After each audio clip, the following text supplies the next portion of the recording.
In spring 2010, the Stillman School of Business will be offering a new course called Business Intelligence. Although this is primarily an MBA course, we are considering allowing some undergraduate students who have the requisite amount of background knowledge to actually register for the course. In this short presentation, I'll give you an idea of what the course is all about and what you need to know in order to succeed in the course so that you can make an informed decision as to whether to register for this course or not. So come along for the short ride. Let me begin by introducing the subject matter of business intelligence or data mining. Perhaps one good way to do this would be to give you real-life examples of where business intelligence or data mining is used on a regular basis. What better place to start than Netflix? When you log into Netflix, it shows you specific recommendations of movies that it thinks you will enjoy. Now remember, these are not movies that Netflix just found a lot of people enjoying, but these are recommendations tailored specifically to you. Clearly, it's not very difficult to notice that the quality of this recommendation system is important to Netflix. For example, suppose the recommendations were not that good and most of the movies it recommended were movies that you actually didn't end up enjoying, then you will stop using the recommendation system, which is one of the attractive features that actually attracts or draws people to the Netflix site. So clearly, this is an important application. How important is it to a company like Netflix? Well, judge for yourself. Netflix conducted a competition for people to build the recommendation system, and the winning team got $1 million. So it's clearly mission critical. It's not something trivial that just makes the site look nice. It's mission critical and determines the very success of the site itself. Yet another high profile example of a recommendation system, of course, is that of Amazon.com. There are a lot of similarities between this and the kind of system that we just saw that Netflix uses. Once again, this is mission critical in the sense that if the system is recommending things to you that you are not interested, then you would simply stop looking at these recommendations, and that might not be good for Amazon.com. So it's the same thing. This is an important system.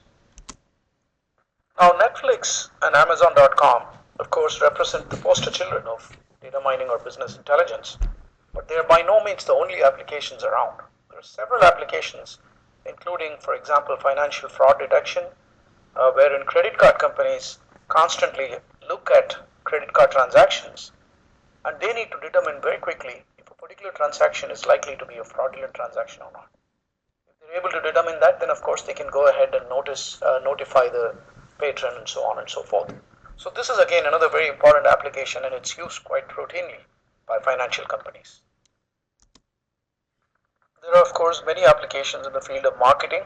For example, using demographic information and purchase histories, trying to identify which products a customer is most likely to buy, and perhaps sending the customer coupons or things like that to promote purchases. That's one thing. And also analyzing purchase transactions to identify which products are typically bought together so that recommendations for other products can be made, coupons can be given, and it also has implications for shelf layout within a store. And there are many, many such applications in the field of marketing as well. Just as point of sale systems in marketing generate a lot of information that can be mined for intelligence, similarly, supply chain operations also generate lots and lots of information that can be used by large organizations to save millions of dollars. Specifically, predicting accurately the demand for different products in different areas is one very important application in the field of supply chain. Once again, there are many other applications as well. When we're talking about money, can the stock market be too far behind? Obviously not. Stock market operations generate tremendous volumes of data that can be mined for all kinds of intelligence. The foregoing examples represent just a small selection of all the possible areas where business intelligence and data mining can be applied. The point is that today, all companies are operating with computer-based transaction processing and information systems. Therefore, as a natural byproduct of just conducting their operations, companies end up generating vast amounts of data. Unfortunately, or fortunately, the truth is that most companies make absolutely no use of this data that they've got. They're not using this data and trying to cull out any intelligence from this data. So that's a big opportunity for companies that are able to do this, and that's exactly where this course fits in. The course is going to talk about how you can take vast amounts of data and identify hidden patterns. What are the tools and techniques that allow us to go into this data and identify patterns and then use those patterns to operate the company much more effectively, efficiently, and for greater profit? Well, at this point, you might be thinking, all this sounds great. It looks really good. It's a course that I'm possibly interested in. But the $1,000,000 question that you might be having in your mind at this point is, do I need to be really strong in math in order to even survive the course? Do I need to be a math whiz? Well, the short and happy answer to that question is no. You don't need to be a math whiz in order to survive the course, because as a manager, what the course aims is to make you aware of all the tools and techniques that are available. The course is trying to make you aware of what is possible with all this information. If you didn't know that, then obviously you would not be even approaching some of these problems. The idea of the course is to sensitize you to say, well, these techniques are available, these techniques are applicable under these conditions, these are the limitations of the techniques, these are the advantages of these techniques, and here are several examples of where the techniques have been applied in practice. Right? And of course, the course is not a descriptive course. It's a highly applied course in which we are going to take a number of real data sets and apply the techniques and of course interpret the results. The mathematical details, we leave those to an Excel add-on that we'll be using in this course. The Excel add-on will take care of the mechanics of the mathematics. Right? So for each of the techniques that we are going to be using in this course, I'll try and give you an intuitive understanding of what the technique does and how it works. I'm pretty confident that you should be capable of understanding intuitively what the technique is doing, but not necessarily grasping all the mathematical intricacies. Those we leave to the package. So that's the purpose of the course. Now, in a typical real-life organizational situation, you'll probably have experts in mathematics and statistics and data analysis who will be helping you to perform all the analyses.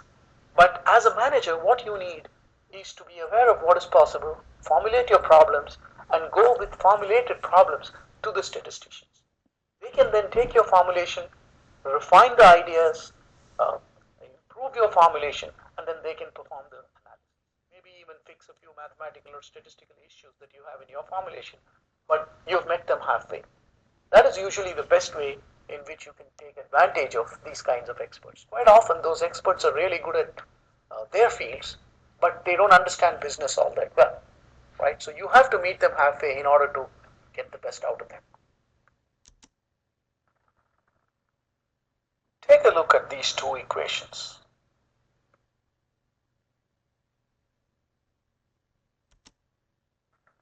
I view the course primarily as a business course, and only secondarily as a course in statistical thinking. It's not a statistics course. It's about the application of statistical techniques to business, or business intelligence techniques to business, right? But that said, there's a certain amount of comfort with mathematics that you do need to have in order to be able to survive the course. For example, if you looked at the equations or the formulas on the previous slide, and if the very act of looking at them made you nauseous or nervous, or if you simply stared at them and intuitively made no effort to try to make sense of the formula, then this course is probably not for you. Similarly, if you're not able to explain, I assume you've taken a course in statistics, cannot clearly explain what is the difference between the mean and the median, for example, then I would say the course is not for you. Or if you don't have an intuitive feel for what the concept of variance is, I'm not saying you should know the variance of various probability distributions, the formulas, no. But the concept, what does the concept of variance represent?